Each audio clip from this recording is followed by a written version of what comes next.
पंचायत महरोड़ से बीडीसी पद हेतु सुयोग्य, कर्मठ, ईमानदार, शिक्षित महिला बीडीसी प्रत्याशी सीमा कुमारी जी, जेकर चुनाव चिन्ह ईवीएम मशीन के क्रमांक संख्या 7 नंबर पर फ्राग छापर बटन दबा के विजयी बनाए। सीमा कुमारी जिंदाबाद, जिंदाबाद जिंदाबाद, जयप्रकाश भैया जिंदाबाद, जिंदाबाद जिंदाबाद, फ्राग छाप जिंदाबाद, जिंदाबाद जिंदाबाद, महरोड़ पंचायत के जनता जिंदाबाद। जिंदाबाद जिंदाबाद। आपका बटन कहाँ दबेगा?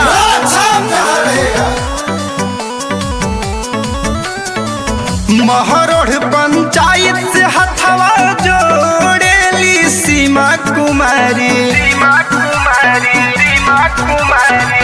महरोड़ पंचायत से हथवा जोड़ेले ओम प्रकाश भैया, मिलजुल के करी जा सपोर्ट भैया, नहीं के देवे के बा वोट भैया, मिलजुल के करी जा सपोर्ट भैया, नोटवा के चक्कर में ना आई हमरे भैया भाभी, कीमती बाए गोराउर वोट चाचा, कीमती बाए गोराउर वोट चाची। सीमा कुमारी जिंदाबाद, जिंदाबाद जिंदाबाद, जयप्रकाश भैया जिंदाबाद, जिंदाबाद जिंदाबाद, फ्राग छाप जिंदाबाद, जिंदाबाद जिंदाबाद, महरोड़ पंचायत के जनता जिंदाबाद। जिंदाबाद जिंदाबाद।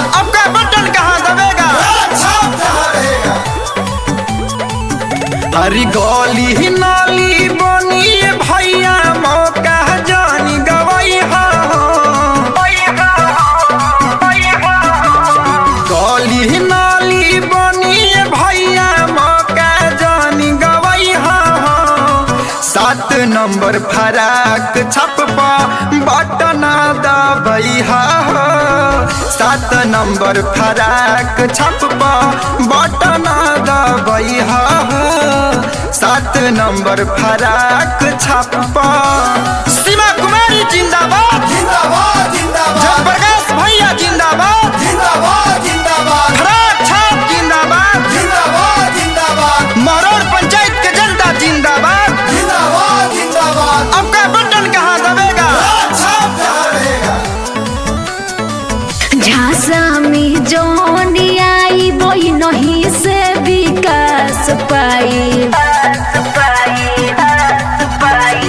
झांसा में जोन आई बोई नहीं से विकास पाई, जोनी लो भाई बपाई नोटाए भैया, फ्राक छाप पे दी हब की भोटाए भैया, गायल चंदन रवि कहेल पलक बढ़िया छवि, मनवा मेरा कस नहीं खोटाए चाची, ई नहीं के देवे के बा वोट चाचा, ई नहीं के